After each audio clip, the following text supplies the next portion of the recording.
اعوذ باللہ من الشیطان الرجیم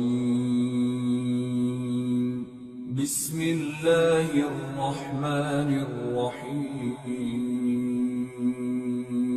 سورۃ المائدہ آیت نمبر 17۔ لقد كفر الذين قالوا إن الله هو المسيح ابن مريم قل فمن يملك من الله شيئا إن أراد أن يهلك المسيح ابن مريم وأمه ومن في الأرض جميعا وَلِلَّهِ مُلْكُ السَّمَاوَاتِ وَالْأَرْضِ وَمَا بَيْنَهُمَا يَخْلُقُ مَا يَشَاءُ وَاللَّهُ عَلَى كُلِّ شَيْءٍ قَدِيرٌ۔ ترجمہ: جن لوگوں نے یہ کہا ہے کہ اللہ ہی مسیح ابن مریم ہے، وہ یقیناً کافر ہو گئے ہیں۔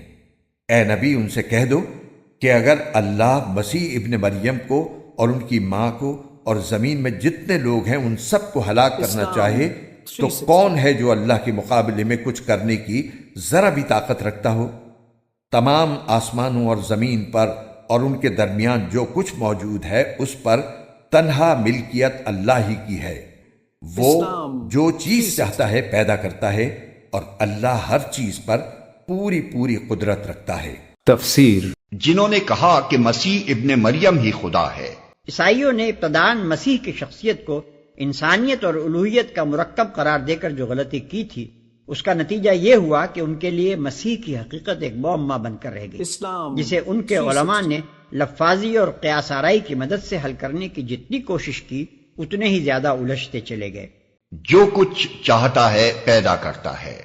اس فقرے میں ایک لطیف اشارہ ہے اس طرف کہ محض مسیح علیہ السلام کی اعجازی پیدائش اور ان کے اخلاقی کمالات اور محسوس معجزات کو دیکھ کر جو لوگ اس دھوکے میں پڑ گئے کہ مسیح علیہ السلام ہی خدا ہے، وہ در حقیقت نہایت نادان ہیں۔ مسیح علیہ السلام تو اللہ کے بے شمار عجائب تخلیق میں سے محض ایک نمونہ ہے، جسے دیکھ کر ان ضعیف البصر لوگوں کی نگاہیں چندیا گئیں۔ اگر ان لوگوں کی نگاہ کچھ وسیع ہوتی تو انہیں نظر آتا کہ اللہ نے اپنی تخلیق کے اس سے بھی زیادہ حیرت انگیز نمونے پیش کیے ہیں اور اس کی قدرت کسی حد کے اندر محدود نہیں ہے۔ بس یہ بڑی بے دانشی ہے کہ مخلوق کے کمالات کو دیکھ کر اسی پر خالق ہونے کا گمان کر لیا جائے۔ دانش مند وہ ہیں جو مخلوق کے کمالات میں خالق کی عظیم الشان قدرت کے نشانات دیکھتے ہیں اور ان سے ایمان کا نور حاصل کرتے ہیں۔ آیت نمبر 18۔ وقالت اليهود والنصارى نحن أبناء الله وأحباؤه قل فلم يعذبكم بذنوبكم بل أنتم بشر ممن خلق يغفر لمن يشاء ويعذب من يشاء وَلِلَّهِ مُلْكُ السَّمَاوَاتِ وَالْأَرْضِ وَمَا بَيْنَهُمَا وَإِلَيْهِ الْمَصِيرُ۔ ترجمہ: یہود و نصارہ کہتے ہیں کہ ہم اللہ کے بیٹے اور اس کے چہیتے ہیں۔ ان سے کہو کہ پھر اللہ تمہارے گناہوں کی وجہ سے تمہیں سزا کیوں دیتا ہے؟ نہیں، بلکہ تم انہی انسانوں کی طرح انسان ہو جو اس نے پیدا کیے ہیں۔ وہ جس کو چاہتا ہے بخش دیتا ہے اور جس کو چاہتا ہے عذاب دیتا ہے۔ آسمانوں اور زمین پر اور ان کے درمیان جو کچھ موجود ہے اس پر تنہا ملکیت اللہ ہی کی ہے اور اسی کی طرف سب کو لوٹ کر جانا ہے۔ تفسیر: یہ بات یہود و نصارہ بھی مانتے تھے کہ وہ مختلف مواقع پر اللہ تعالیٰ کے عذاب کا نشانہ بنے ہیں، اور ان میں سے بہت سے لوگ اس بات کے بھی قائل تھے کہ آخرت میں بھی کچھ عرصے کے لیے وہ دوزخ میں جائیں گے۔ لہٰذا بتانا یہ منظور ہے کہ اللہ تعالیٰ نے تمام انسان ایک جیسے پیدا فرمائے ہیں۔ ان میں کسی خاص نسل کے بارے میں یہ دعویٰ کرنا کہ وہ اللہ تعالیٰ کی لاڈلی قوم ہے اور اس کے قوانین سے لازمی طور پر مستثنیٰ ہے، بالکل غلط دعویٰ ہے۔ اللہ تعالیٰ کے قوانین سب کے لیے برابر ہیں۔ اس نے کوئی خاص نسل اپنی رحمت کے لیے مخصوص نہیں کی ہے، البتہ وہ اپنی حکمت کے تحت جس کو چاہتا ہے بخش بھی دیتا ہے اور جس کو چاہتا ہے اپنے قانون عدل کے تحت سزا بھی دیتا ہے۔ آیت نمبر 19۔ یا اہل الکتاب قد جاءکم رسولنا یبین لکم علی فترۃ من الرسل أن تقولوا ما جاءنا من بشير ولا نذير فقد جاءكم بشير ونذير واللہ علی کل شیء قدیر۔ ترجمہ، اے اہل کتاب، تمہارے پاس ہمارے پیغمبر ایسے وقت دین کی وضاحت کرنے آئے ہیں جب پیغمبروں کی آمد رکی ہوئی تھی، تاکہ تم یہ نہ کہہ سکو کہ ہمارے پاس نہ کوئی جنت کی خوشخبری دینے والا آیا نہ کوئی جہنم سے ڈرانے والا۔ لو، اب تمہارے پاس خوشخبری دینے والا اور ڈرانے والا آ گیا ہے، اور اللہ ہر بات پر پوری قدرت رکھتا ہے۔ تفسیر۔ اس موقع پر یہ فقرہ نہایت بلیغ و لطیف ہے۔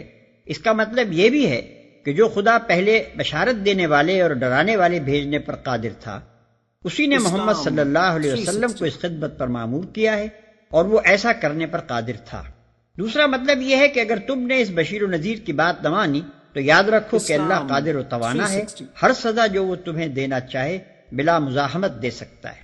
آیت نمبر 20۔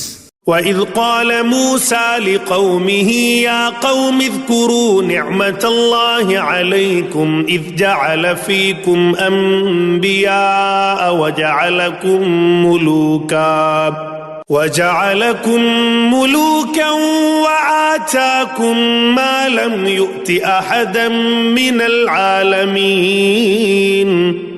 ترجمہ، اور اس وقت کا دھیان کرو جب موسیٰ نے اپنی قوم سے کہا تھا کہ اے میری قوم، اللہ کی اس نعمت کو یاد کرو جو اس نے تم پر نازل فرمائی ہے کہ اس نے تم میں نبی پیدا کیے، تمہیں حکمراں بنایا اور تمہیں وہ کچھ عطا کیا جو تم سے پہلے دنیا جہان کے کسی فرد کو عطا نہیں کیا تھا۔ تفسیر۔ یہ اشارہ ہے بنی اسرائیل کی اس عظمت گزشتہ کی طرف جو حضرت موسیٰ علیہ السلام سے بہت پہلے کسی زمانے میں ان کو حاصل تھی۔ ایک طرف حضرت ابراہیم علیہ السلام، حضرت اسحاق علیہ السلام، حضرت یعقوب علیہ السلام اور حضرت یوسف علیہ السلام جیسے جلیل القدر پیغمبر ان کی قوم میں پیدا ہوئے، اور دوسری طرف حضرت یوسف علیہ السلام کے زمانے میں اور ان کے بعد مصر میں ان کو بڑا اقتدار نصیب ہوا۔ مدت دراز تک یہی اس زمانے کی مہذب دنیا کے سب سے بڑے فرمانروا تھے، اور انہی کا سکہ مصر اور اس کے نواح میں رواں تھا۔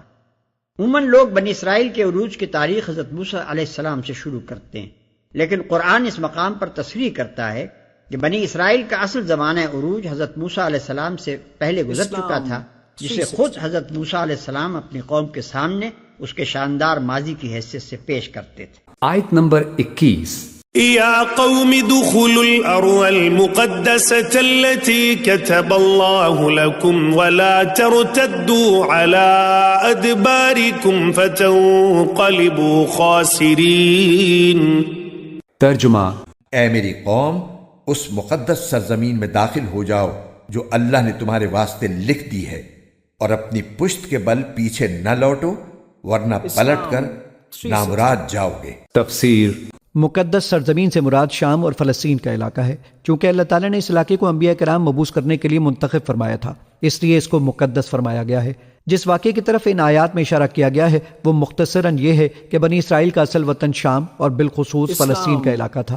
فرعون نے مصر میں ان کو غلام بنا رکھا تھا۔ جب اللہ تعالیٰ کے حکم سے فرعون اور اس کا لشکر غرق ہو گیا تو اللہ تعالیٰ کی طرف سے حکم ہوا کہ اب وہ فلسطین میں جا کر آباد ہوں۔ اس وقت فلسطین پر ایک کافر قوم کا قبضہ تھا جو عمالقہ کہلاتے تھے، لہذا اس حکم کا لازمی تقاضا یہ تھا کہ بنی اسرائیل فلسطین جا کر عمالقہ سے جہاد کریں، مگر ساتھ ہی اللہ تعالیٰ کی طرف سے یہ وعدہ بھی کر لیا گیا تھا کہ جہاد کے نتیجے میں تمہیں فتح ہوگی، کیونکہ سرزمین تمہارے مقدر میں لکھ دی گئی ہے۔ حضرت موسیٰ علیہ السلام اس حکم کی تعمیل میں فلسطین کی طرف روانہ ہوئے۔ جب فلسطین کے قریب پہنچے تو بنی اسرائیل کو پتہ چلا کہ عمالقہ تو بڑے طاقتور لوگ ہیں۔ دراصل یہ لوگ قوم عاد کی نسل سے تھے اور بڑے زبردست ڈیل ڈول کے مالک تھے۔ بنی اسرائیل ان کے ڈیل ڈول سے ڈر گئے اور یہ نہ سوچا کہ اللہ تعالیٰ کی قدرت بہت بڑی ہے اور اس نے فتح کا وعدہ کر رکھا ہے۔